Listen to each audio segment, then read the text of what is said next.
Vamos ao texto de Tessalonicenses, capítulo 2. Finalmente, nós acabamos o capítulo 1, né? E agora a gente vai entrar ali no capítulo 2. Capítulo 2, onde o Paulo vai falar sobre o seu procedimento, seu comportamento como líder e também o comportamento da sua equipe.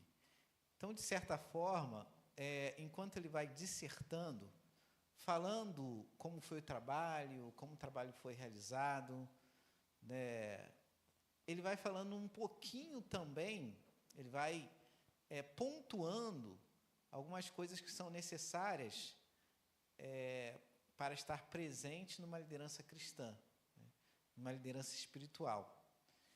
E aí, no capítulo 2, todo o capítulo 2, ele vai falar a respeito dessa questão da liderança, né? Das qualificações da liderança. O que é necessário ter na liderança e o que não é necessário ter na liderança. Então, ele vai falar, olha, eu não era um líder bajulador. Então, nós vamos entender que o líder não deve ser bajulador, né? Quando ele falava assim, olha, eu não era um líder bajulador, né? Não era um líder que, em nenhum momento eu procurei meu interesse. Então, ele vai pontuando ali que o líder espiritual não deve buscar seus próprios interesses, né?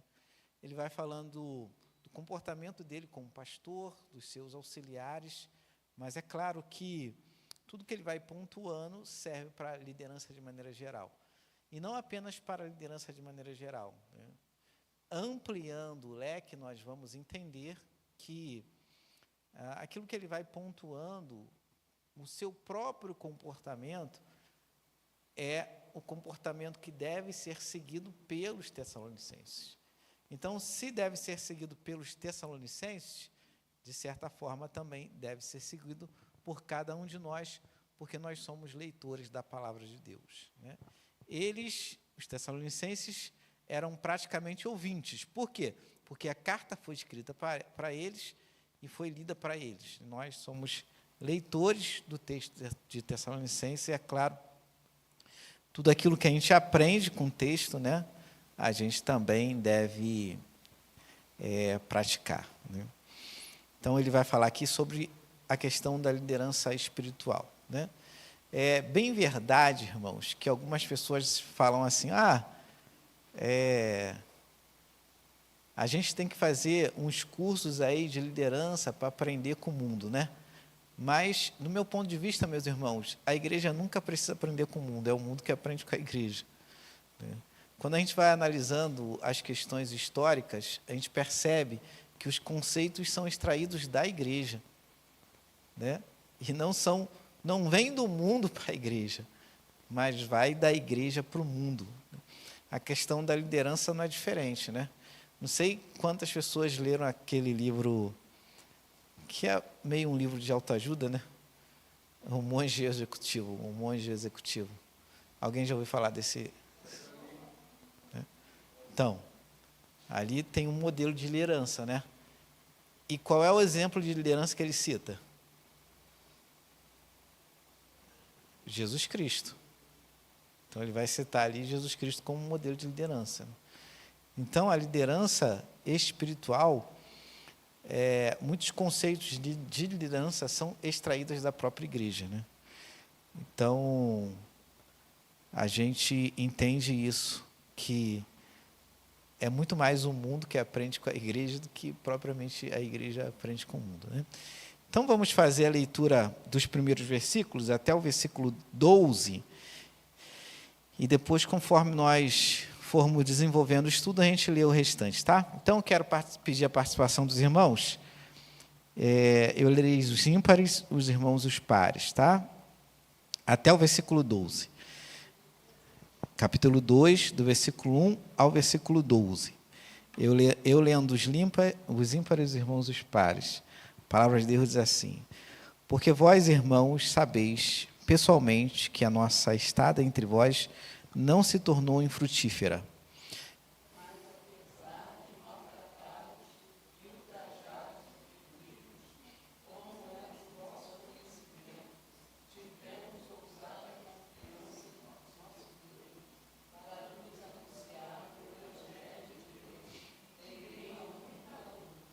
Pois a nossa exortação não procede de engano, nem de impureza, nem se baseia em dolo.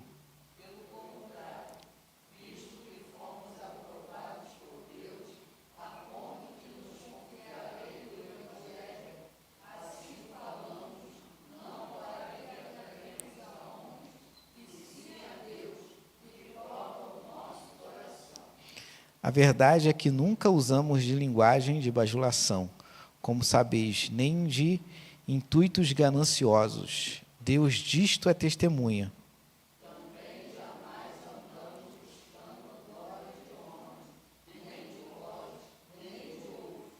Embora pudéssemos, como enviados de Cristo, exigir de vós a nossa manutenção, todavia nos tornamos carinhosos entre vós, qual a ama que acaricia os próprios filhos.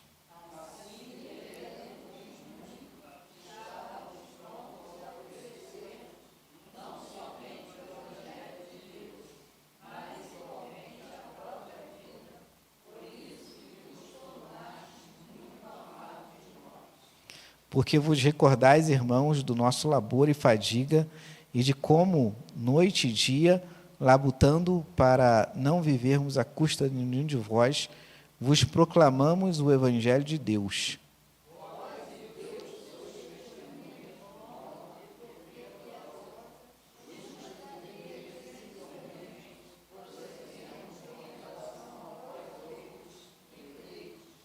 E sabeis ainda que, de maneira como o Pai a seus filhos, a cada um de nós.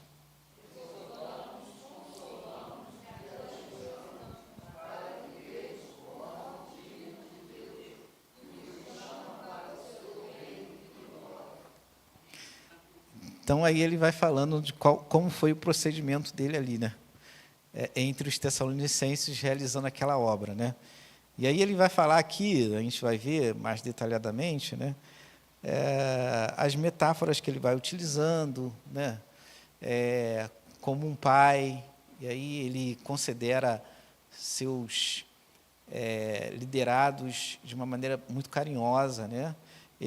Ele cita também aqui o exemplo da questão maternal, né? Do cuidado que se tem, cuidado que a mãe tem com os filhos, da mesma forma ele procedeu. Então, ele vai falando a respeito do processo, né, de trabalho que ele realizou ali entre os irmãos, e vai falando o que ele desenvolveu como líder e o que ele não fazia como líder, né? E aí a gente vai fazer essas aplicações aí na nossa vida, né? Rapaz, temos que achar lá o slide do capítulo 2, versículo 1. Vamos lá. Congelou?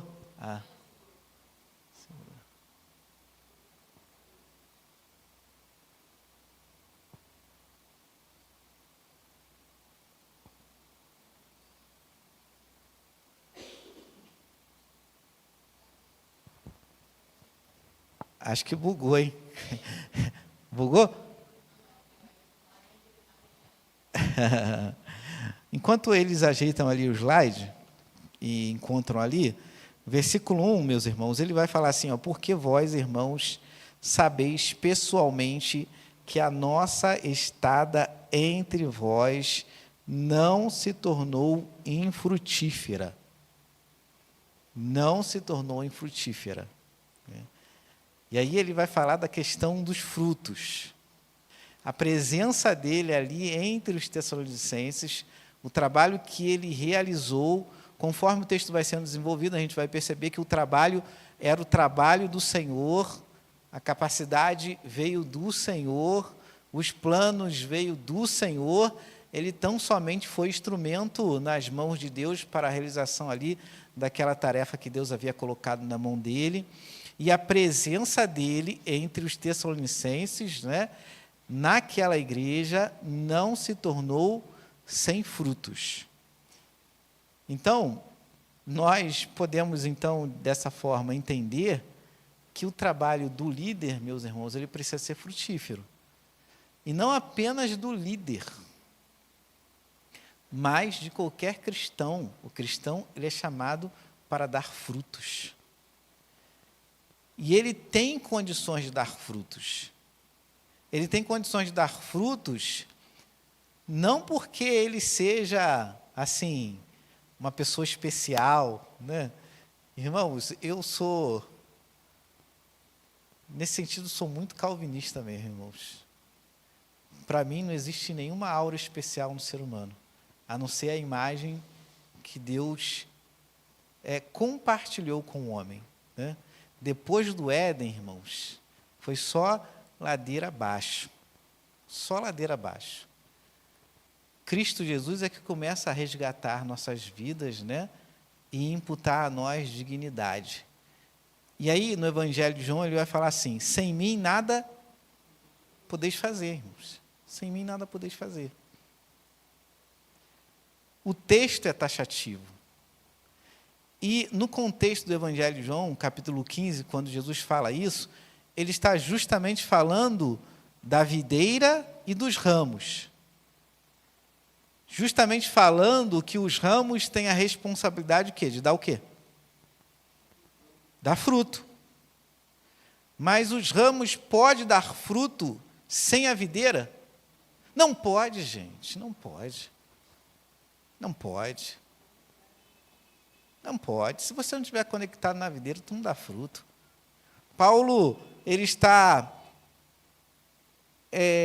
revelando aqui uma realidade que é apresentada lá no Evangelho de João, capítulo 15, quando Cristo fala assim: olha, eu dou condições de vocês de dar fruto.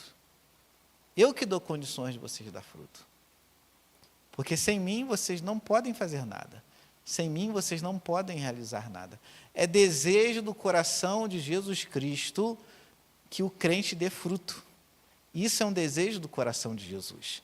Só que Jesus vai deixar bem claro que o crente não tem condição de dar fruto se não estiver em comunhão com Ele.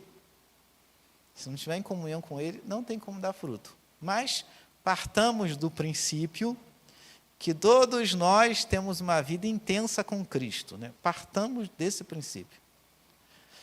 Que todos nós temos uma vida fervorosa com Cristo. Se temos uma vida fervorosa com Cristo, então é imputada a nós a responsabilidade de dar frutos.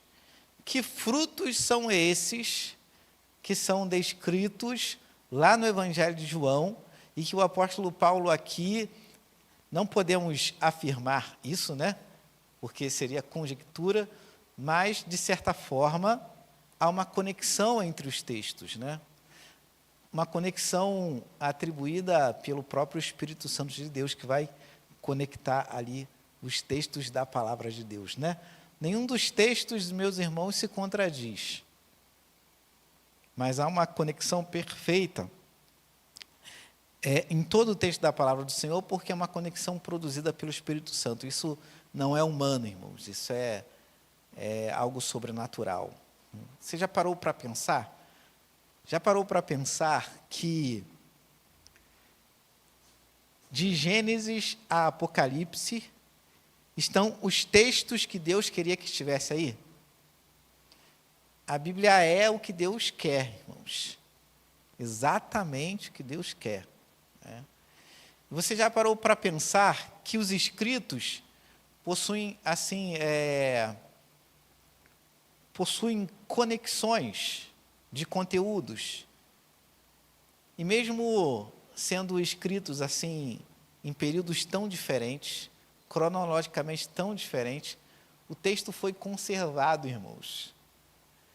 Como o texto de Isaías foi conservado. E aí, né, a conexão que existe de Isaías com os evangelhos, com as cartas paulinas, o texto de Isaías, meus irmãos, é um dos textos mais citados no Novo Testamento.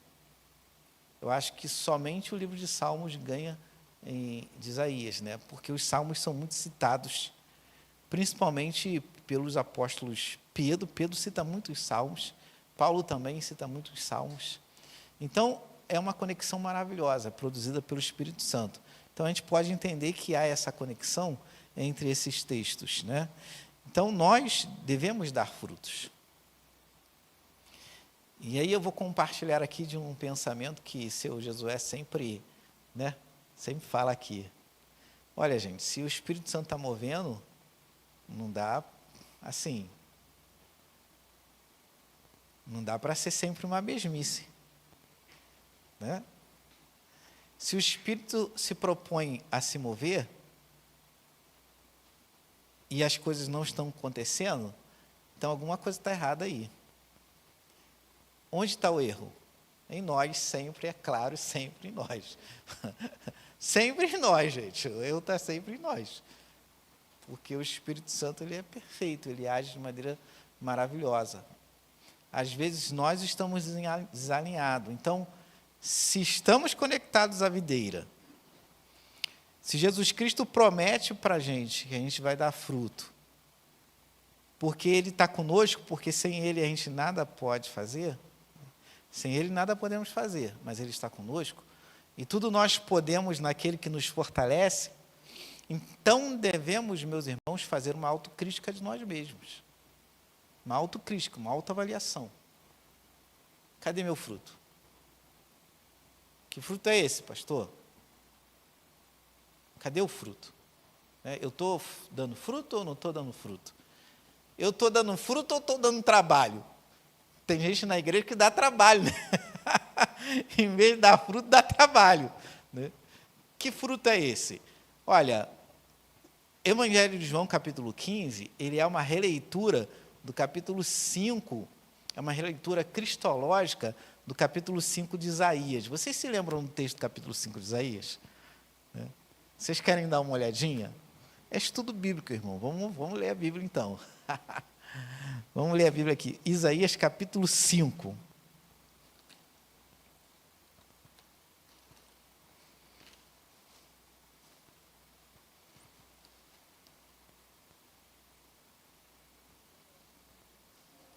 Achamos lá, ó. Já vamos partir para os slides daqui a pouco. Isaías capítulo 5, do versículo 5 ao versículo 7. Quem quer ler o texto? Se alguém quiser ler, pode fazer a leitura desse texto.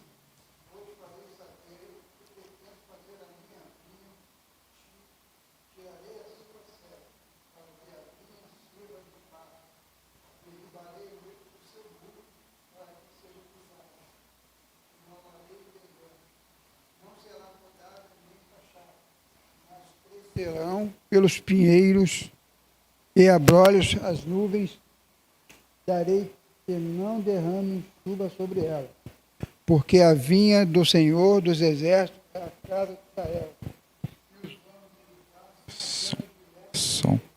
Este desejou que exercesse juízo, e eis aí quebrantamento da lei, justiça, e eis aí clamor. Essa é a parábola da vinha, irmãos. E o capítulo 5 de Isaías é um cântico, como é o capítulo 3 de Abacuque. Isaías, ele está cantando esse oráculo, né? Isaías era cantor, irmãos. Assim como Abacuque também era cantor. Alguns oráculos do Antigo Testamento eram cantados, né? Ainda bem que a palavra não precisa ser... A palavra é cantada porque tem que ser cantada, né? Porque o pregador não precisa cantar a palavra, senão seria mais complicado hoje em dia, né? Mas esse é um cântico.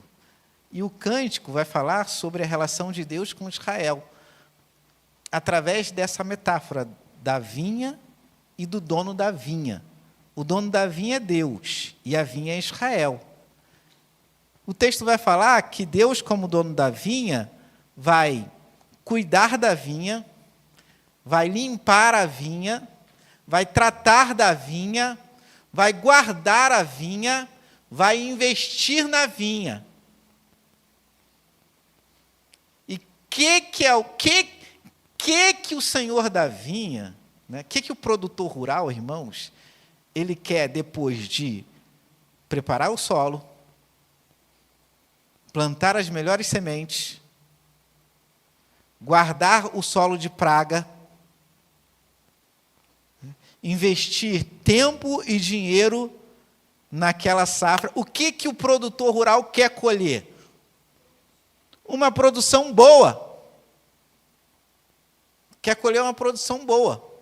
Pois bem, Deus é o dono da vinha.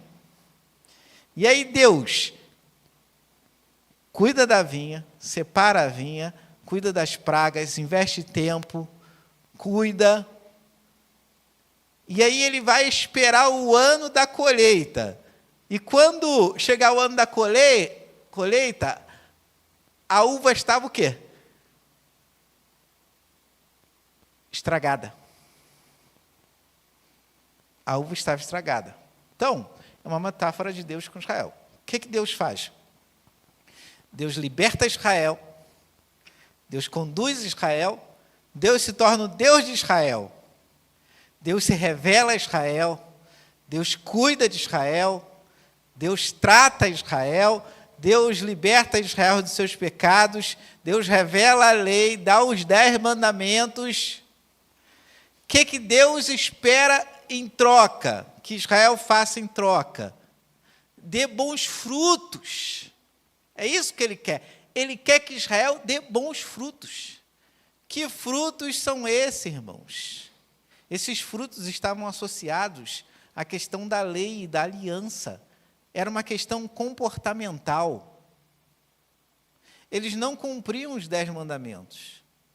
Eles eram desonestos, eles eram injustos, eles eram cruéis, eles eram idólatras.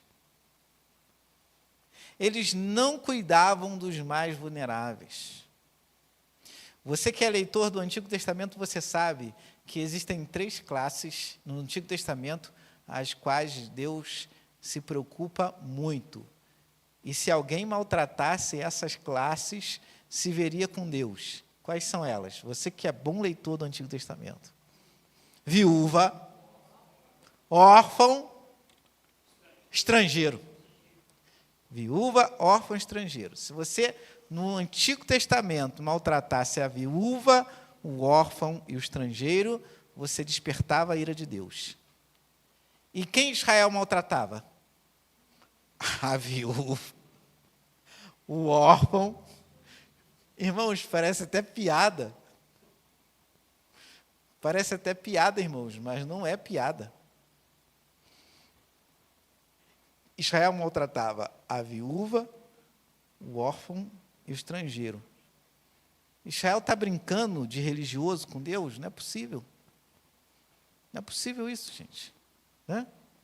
Só que nós somos a semelhança de Israel, irmãos. Assim, quando o texto fala da metáfora no João capítulo 15, fala que, olha, o dono da vinha ainda é Deus. O meu pai é o agricultor. Né? E aí aparece Jesus Cristo, agora intermediando o galho e o Senhor da vinha, que é a videira. E aí nós somos os ramos. É uma releitura do capítulo 5 de Isaías. Quando Jesus Cristo fala que os galhos devem dar frutos, quando ele até conforta os galhos, olha, eu estarei com vocês, porque sem mim vocês não podem fazer nada, mas eu vou estar com vocês. Então vocês precisam produzir frutos. É esses frutos de justiça que são exigidos lá no Antigo Testamento também. Então o crente, ele tem que viver uma vida justa e coerente com a palavra de Deus. Então tira agora, fale agora o cálice para sempre.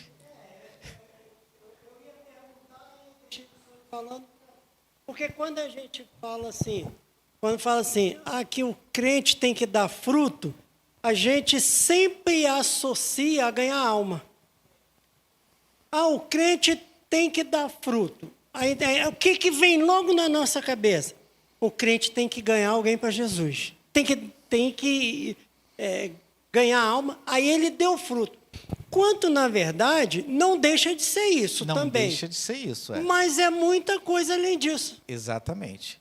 A questão é que o texto caminha para as duas direções. E aí, nas epístolas, nós vamos perceber que a direção que é dada à questão do fruto é justamente a divulgação do Evangelho, né?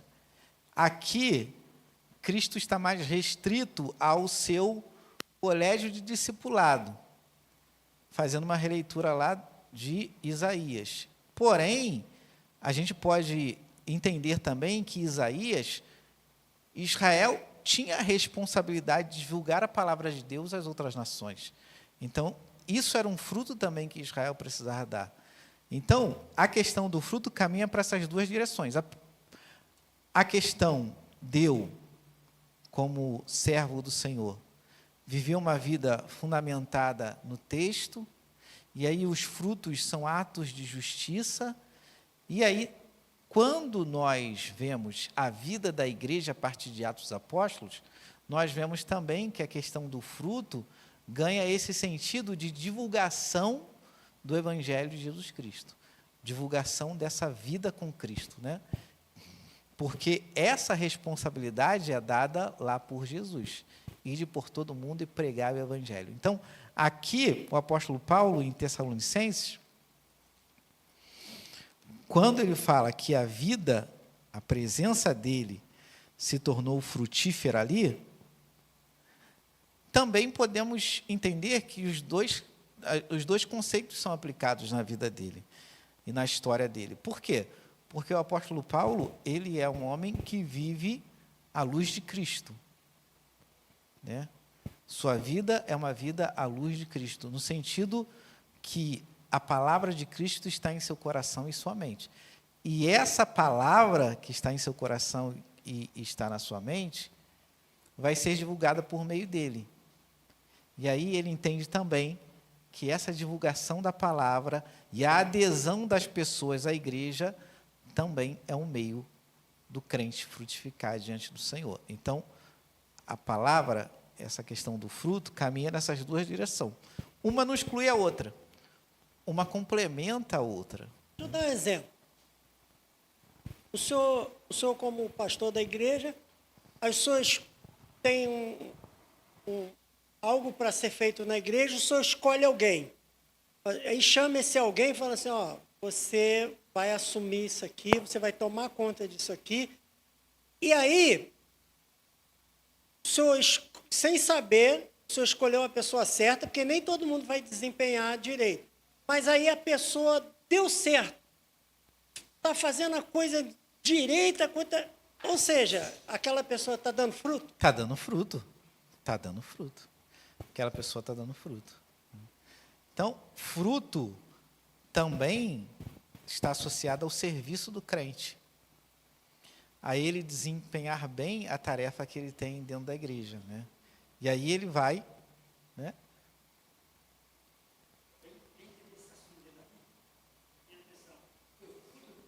O fruto do Espírito realmente é totalmente diferente.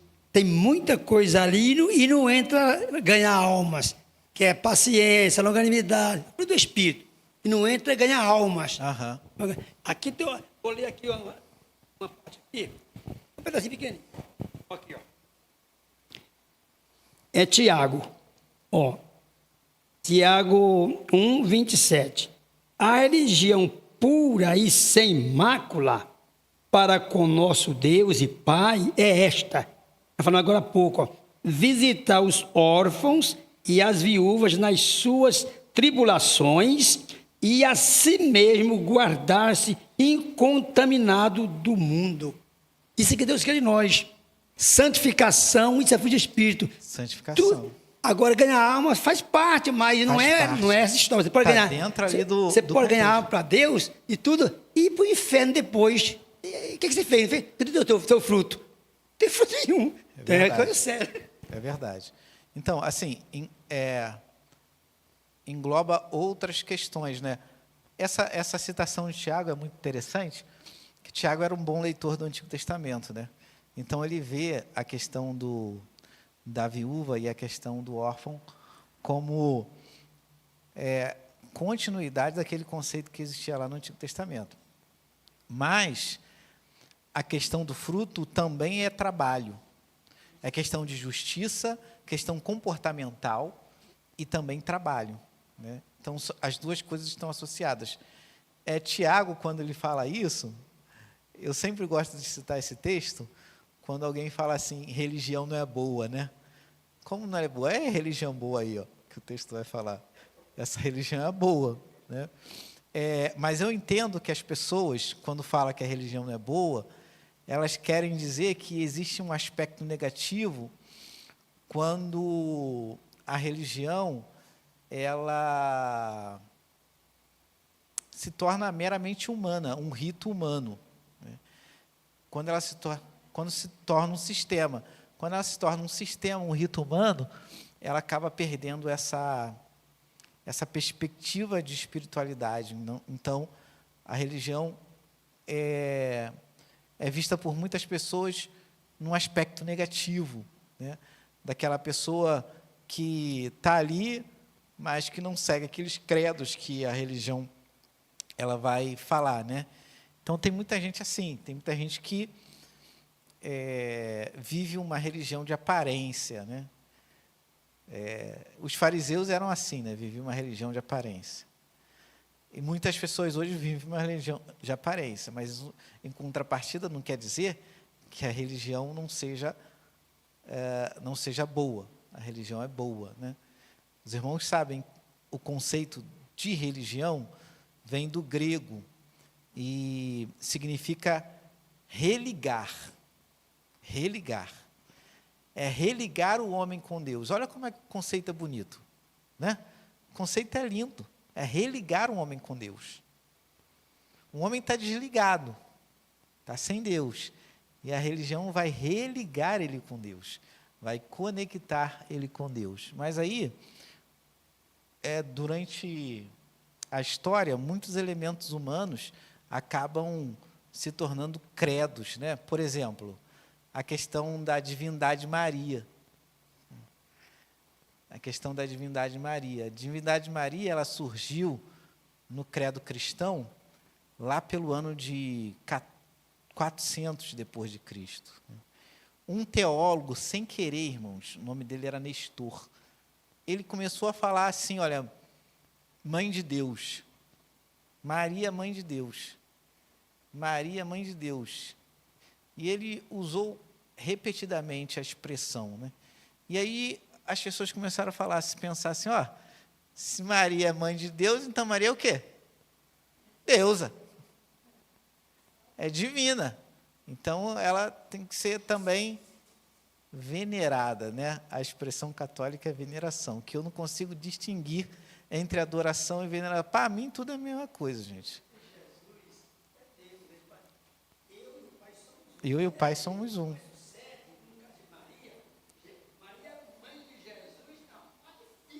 Na parte física. Então, somente na parte física. Por quê? Exatamente. Uhum.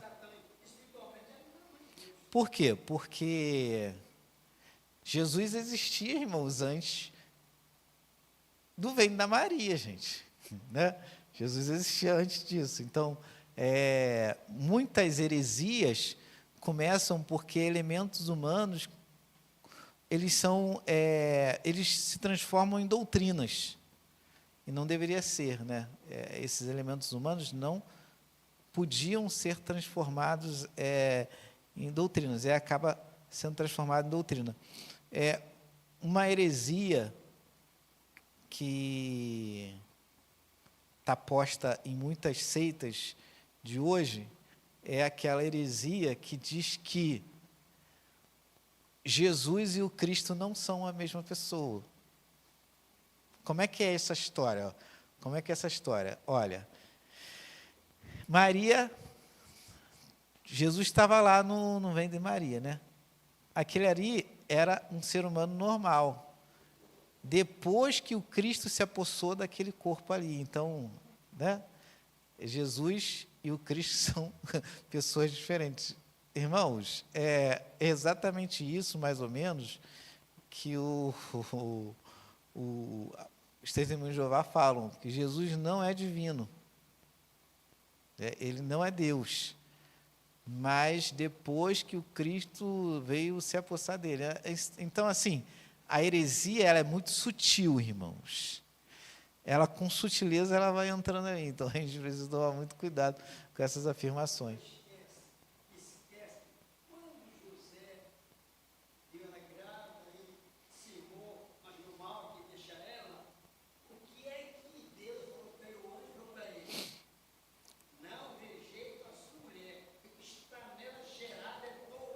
Espírito Santo.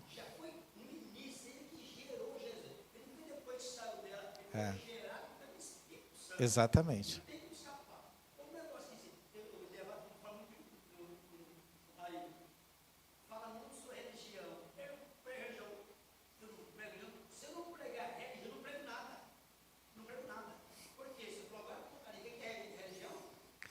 Religar.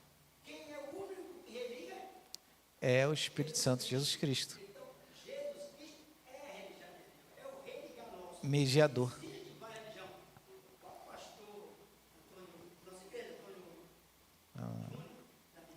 Ah.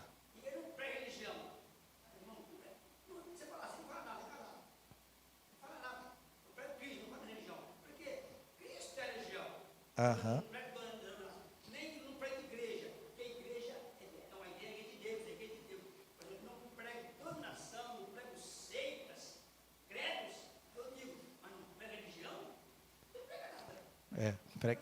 Religião boa, pura, é. Aham.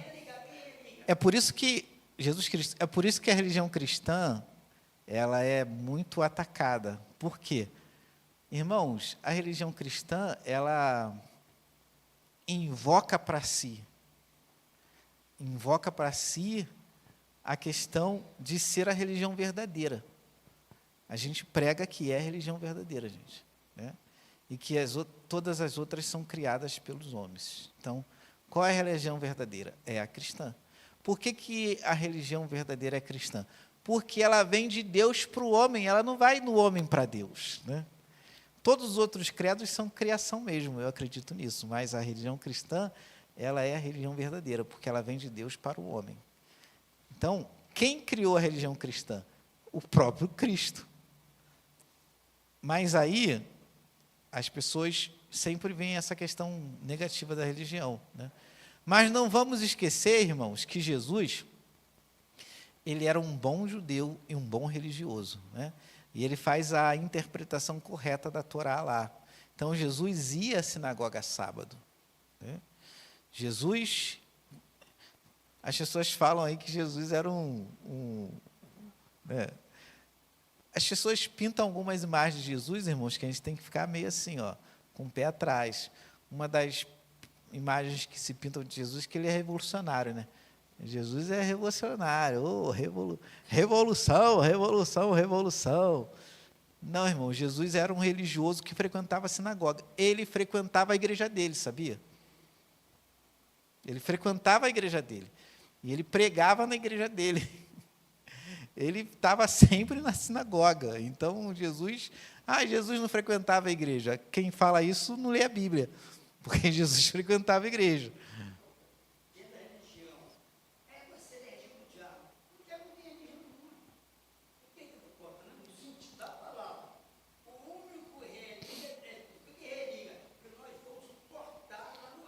Lá no Éden. Cortado. Foi muito alto, foi muito alto. No pecado dele, nós fomos cortados lá no Éden. Fomos. Então, vai a Cristo religar, tu religa. Quem vai para o diabo não é religado, porque ele está religando, nunca foi dele. Nunca foi dele, é verdade. Vai estar religando não, vai estar tentando o diabo, mas não é religando o diabo. Então, religião só existe como uma religião.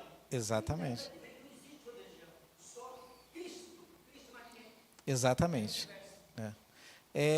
Tem um sociólogo da religião chamado George Simmel. Ele escreve um texto muito interessante. Ele fala sobre religião e sobre religiosidade. A religiosidade, ele faz distinção entre religião e religiosidade. Religiosidade seria um sentimento inato que existe no coração do homem. Todo homem sente religiosidade. Todo homem tem religiosidade. Calvino já falava isso lá em 1520, quando ele falava que dentro do coração do homem tem uma semente da religião. Ou seja, a imagem e semelhança de Deus no homem atribui ao homem religiosidade. O homem querendo ou não querendo. E aí, se a mente do homem não é iluminada pelo Espírito Santo, essa religiosidade vai ser direcionada para o lugar errado. E aí está a idolatria. A idolatria é você negar a glória de Deus e atribuir a glória de Deus a outrem. Pode ser pessoa, pode ser imagem, pode ser carro, pode ser filho, pode ser mãe, pode ser, sabe? A outrem, a glória de Deus, aí você atribui a outrem. Isso é idolatria. Então, o sentimento de religiosidade, ele é corrompido no homem. Sendo o sentimento de religiosidade corrompido, aí ele cria uma religião à imagem dele. Então, para esse sociólogo da religião, a religião é uma produção cultural. É uma criação humana. Concordo com ele, não plenamente, porque para mim a religião verdadeira é cristã. Por que ela é verdadeira? Porque ela vem de Deus para o homem. Ela não vai... Quem criou o budismo? Buda. Quem criou a seita de Testemunho de Jeová? Quem foi criando esses credos religiosos? O próprio homem. Porque ele quer uma religião dele, onde ele possa mandar. O homem é rebelde, ele não quer obedecer. Entendeu? Então, um indivíduo que é homossexual, né? Tá até gravando aqui, mas eu vou falar, né? Porque posso ser preso amanhã, irmãos, mas eu vou falar, né? Um indivíduo que é homossexual, né? Tá gravando, vai para o YouTube, você até é preso. Né? Mas o homossexual, ele quer uma religião que permita ele ser homossexual. Entendeu? Entendeu a questão? Ele quer entrar numa religião onde ninguém implique com ele naquela vida promíscua que ele quer viver. Então, o homem cria uma religião para satisfazer a sua necessidade interna, porque ele é um ser religioso, mas ele não quer abandonar o pecado dele. Ele quer continuar com o pecado dele. Então, ele quer juntar as duas coisas. Uma religião que não condene ele. Só que a religião que não condena ele é uma religião criada, é uma religião inventada. Porque a religião verdadeira, né, é a religião que vem de Deus para o homem. Essa é a religião verdadeira. Então, a religião que liga, que religa o homem com Deus, como o nosso irmão Gessé está falando.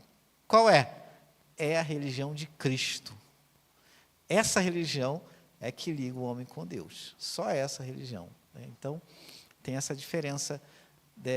A religião, nesse sentido, analisada pelo sociólogo, é uma produção do homem, uma produção cultural. Então, se é uma produção cultural, ela pode vir acompanhada de elementos pecaminosos.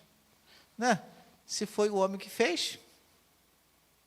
Mas quando a religião vem do alto, de cima, aí essa religião é perfeita. Isso tudo para falar, meus irmãos, que o crente, ele é criado para as boas obras. Que Deus, de antemão, já preparou para ele. Então, vida cristã é serviço, é trabalho, é fruto.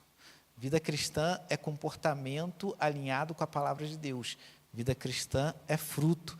Então, é muito importante isso, né? A gente verificar essa questão do fruto, né? Ih, rapaz, eu estou apertando certo aqui, é o botão de baixo, né? É o botão de baixo? É o de baixo mesmo? Opa, calma aí, vamos lá. Gabi vai falar. O capítulo 2 desta carta é uma defesa de Paulo aos vários ataques sofridos dos inimigos quanto à sua pessoa, à sua mensagem e aos seus propósitos e aos seus métodos. Então, a liderança de Paulo ele era uma liderança sempre atacada, né?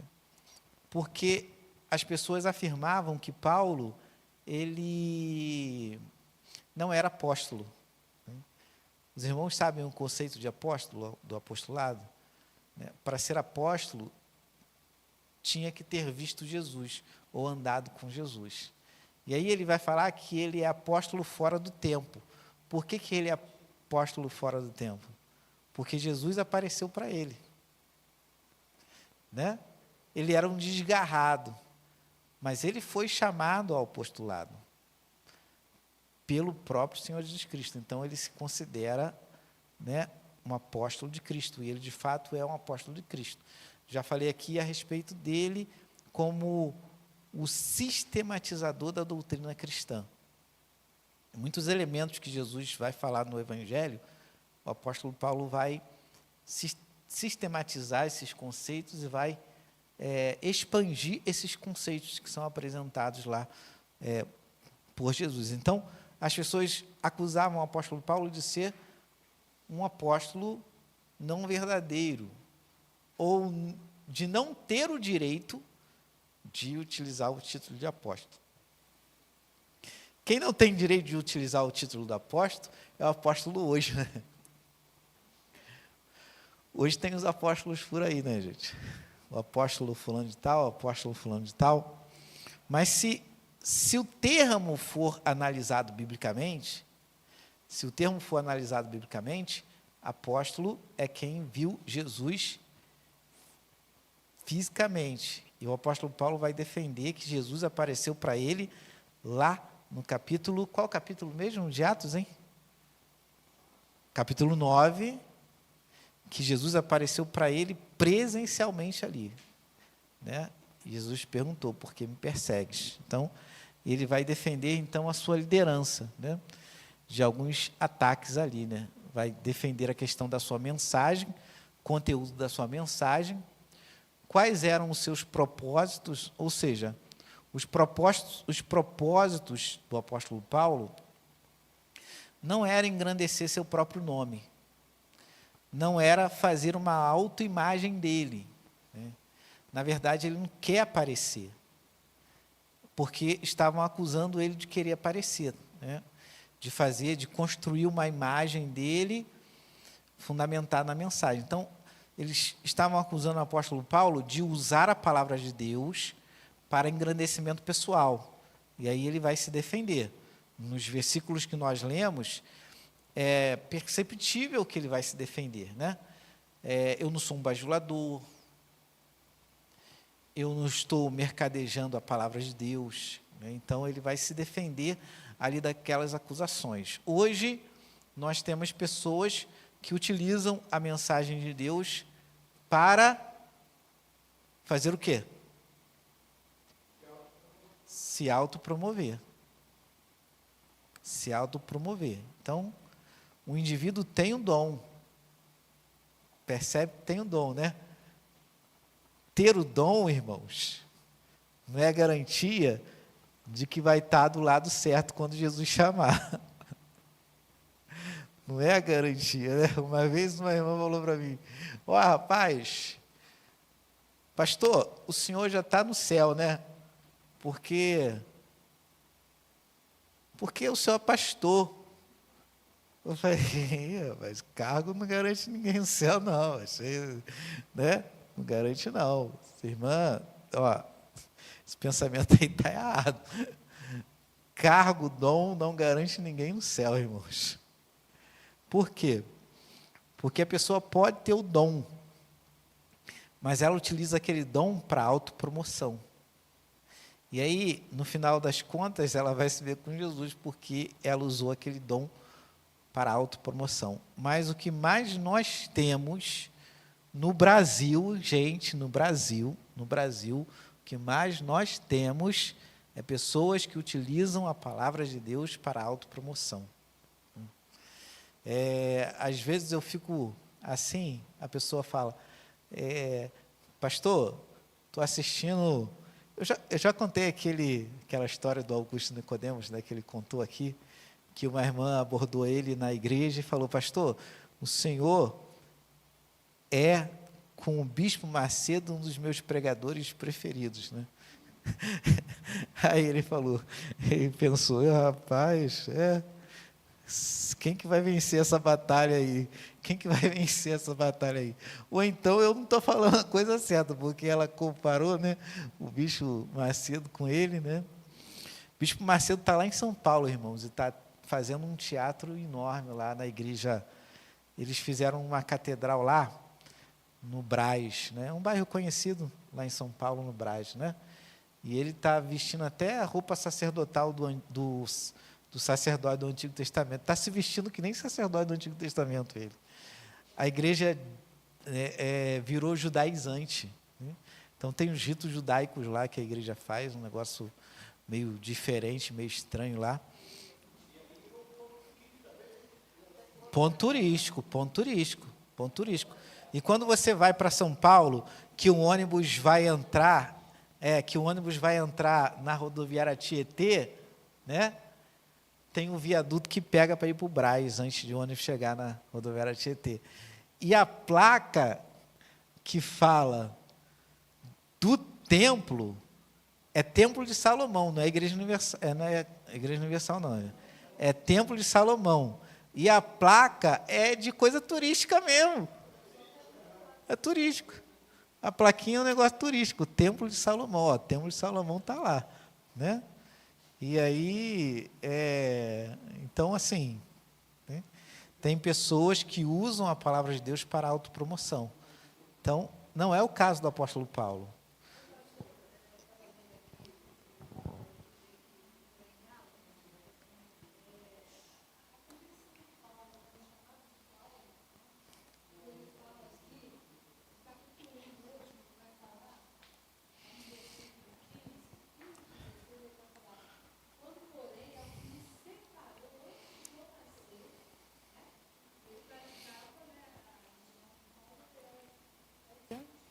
E ele fala aqui, o judaísmo, né? Ele falava: quanto, porém, ao que me separou antes de eu nascer, me chamou pela sua graça, aprove revelar seu filho em mim. Olha só, exatamente. Tremendo, né? Para que eu pregasse entre os gentios, sem detença, e não consultei carne. E no caso do apóstolo Paulo, numa perspectiva humana, ele sair do judaísmo para ir no cristianismo não foi um bom negócio, então, para ele não, irmãos. Por quê? Porque como fariseu, o apóstolo Paulo tinha, cash. Ele tinha.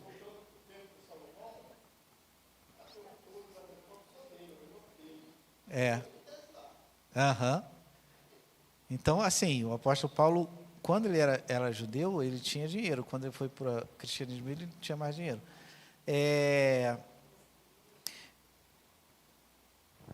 Fechando aqui, na outra semana a gente continua, a gente introduziu aqui, tem um pastor, irmãos, que está sendo criticado aí, eu não vou falar o nome, mas está aí na mídia, acho que os irmãos devem ter ouvido aí, né? Que estava sendo criticado porque estava fazendo campanha para trocar de avião, né? Daqui a pouco os irmãos vão ver isso aí, porque está aí, ele tem um avião que é de 1985, mas aí ele estava fazendo campanha na igreja dele porque ele quer um avião mais moderno, né? Ele quer um avião mais moderno. E aí caíram, assim, foram e criticaram ele, né? Olha, você está se preocupando aí com as ovelhas da sua igreja, né? Porque trocar de avião, tal, porque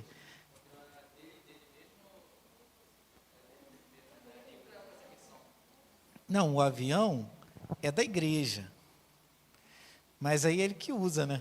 Então, assim, entre aspas, é da igreja, mas a igreja não usufrui. A igreja não usufrui. Algum membro vai de avião para algum lugar? Não, só ele que usa avião. Então, não, Ô, pastor, o senhor me presta um avião para fazer uma viagem? Não, gente, é só ele que usa. Então, mas, assim, uma autopromoção, né? Irmãos, assim, eu tenho dificuldade de certas coisas, a gente está encerrando já. Da necessidade de um pastor ter um avião, né, irmãos? Assim, eu preciso ir desse estado para lá. Ué, eu pego o avião ali, que já não é muito barato, né? Pegar aquele avião já não é muito barato a passagem, mas vai lá e pega. Mas tem um avião, né? Acredito que, assim, é meio... Diz que é mais fácil para se locomover. Realmente é mais fácil para se locomover, né? Tendo um avião, mas o custo é muito alto para manter, né? E aí é a igreja que mantém, não é ele. Não é a igreja, né? A igreja dá um salário para ele não tira o avião do salário da igreja, né? A igreja é que mantém aquele custo todo ali. Então, gente, que Deus assim nos abençoe e a gente continua na próxima oportunidade. Deixa eu só revisar aqui nossas atividades, né, de amanhã para domingo. Então, amanhã nós começamos o grupo familiar na casa da irmã Ana, às 7h30. Na sexta-feira, 9h da manhã, culto do sínodo, não da sinodal, né? Senão é sinodal de Safra, não, é culto do sínodo. Domingo, 7h da manhã aqui, tá? O culto vai ser um culto de 1 hora só, tá, irmãos? E aí a gente toma café, tá? E à noite é que vai ter a Santa Ceia, tá? À noite, 6h da noite, que vai ter a Santa Ceia. E aí nós lembramos que na semana que vem não tem nem o estudo, nem o grupo familiar, porque é a semana de oração de abril. A escala está lá, os irmãos podem olhar os departamentos que estarão responsáveis, tá? Segunda de manhã, tem. Reunião de oração segunda de manhã. Tem sim. É verdade. Oh, glória a Deus. Isso. Mas daqui a pouco a gente vai ouvir testemunho dessas orações aí que a gente está fazendo. Eu creio. Né? Vamos ficar de pé, gente? Você quer cantar mais uma vez, ô Misael? Só fazer um fundo? Se você quiser cantar, a gente canta, hein? Né? Se quiser louvar de novo, a gente louva. Não, a Gabi tá... Essa turma é muito dinâmica, né? Muito legal. Não, já falou que não. Vamos orar, gente. Bondoso Deus, eterno Pai, Senhor amado, obrigado, Deus, por esse momento em que estudamos a Tua Palavra. Obrigado, Deus querido, porque o Senhor é que nos ensina a respeito do texto, ó Pai. E nessa noite nós aprendemos coisas maravilhosas, ó Deus, vindo do Senhor, ó Pai. Queremos pedir, ó Deus, que em nome de Jesus nós não sejamos apenas ouvintes da Tua Palavra, Senhor, mas sejamos praticantes. Que a Tua Palavra frutifique, dê fruto no nosso coração, na nossa mente, transforme a nossa vida, ó Pai. Purifique a nossa vida, porque no capítulo 15 do Evangelho de João, Jesus fala que nós estamos limpos pela palavra que Ele mesmo direcionou a nós, ó Pai. Com o coração limpo temos condições de dar fruto. E queremos suplicar, ó Pai, como foi pedido a Deus aqui na reunião de oração, que a Igreja Presbiteriana de Centenário frutifique em Tua presença, Senhor. Ó Deus, em nome de Jesus, tanto na questão comportamental, que seja uma igreja alinhada com a Tua vontade, com a Tua palavra, como também, ó Deus, na questão do serviço. Nós somos chamados ao serviço. E a Tua palavra diz, ó Deus, no Evangelho de Isaías, que Jesus veria o fruto do seu penoso trabalho. E nós somos o fruto do seu penoso trabalho. E, ó Pai, somos chamados para dar fruto, Pai. Nos ajude, em nome de Jesus. Nos leve em paz para os nossos lares, que sejamos guardados e amparados pelo Senhor. Nós oramos, agradecemos em nome de Jesus. Que a graça do nosso Senhor e Salvador Jesus Cristo, o amor de Deus, nosso eterno e bondoso Pai, as doces e eternas consolações do Espírito Santo do Senhor, permaneçam sobre os meus irmãos aqui presentes e sobre todo o povo de Deus espalhado na face da terra. Não somente agora, mas para todos sempre. Amém e amém.